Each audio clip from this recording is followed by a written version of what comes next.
La loi contre le négationnisme est-elle un obstacle à la vérité? La loi Guessot, adoptée le 13 juillet 1990, crée le délit de contestation de crimes contre l'humanité.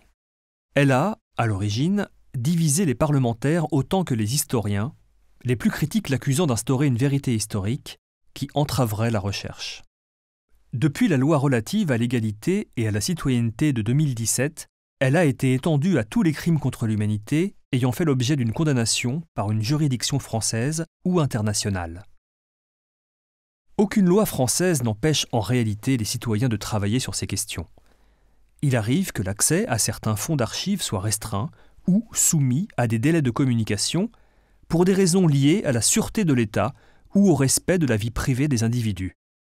Mais cela n'interdit en rien la recherche et l'écriture sur les crimes contre l'humanité et notamment sur les génocides.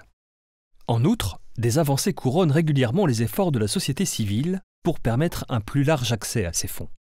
Ce que la loi punit, ce sont les manifestations de haine qui poursuivent par la négation de leurs martyrs les victimes au-delà de la mort. Ce sont les propos qui nient ces crimes de masse, pourtant établis par la recherche et de multiples acteurs, des témoins aux historiens, des criminels eux-mêmes aux juges.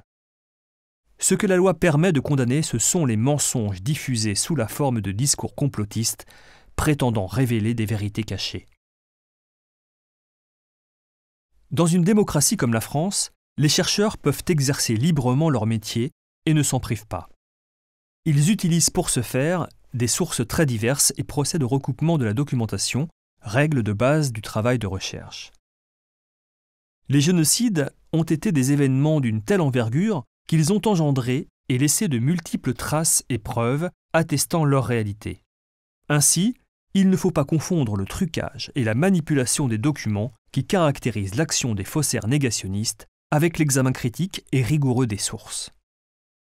À la lecture du bilan de l'exécution de la loi Guessot, force est de constater que celle-ci n'a pas raté sa cible et que les juges ont parfaitement su l'appliquer avec discernement et précision. Ceux qui ont été condamnés pour contestation de crimes contre l'humanité sont avocats, hommes politiques, professeurs de lettres, prétendus humoristes, journalistes, étudiants, enseignants.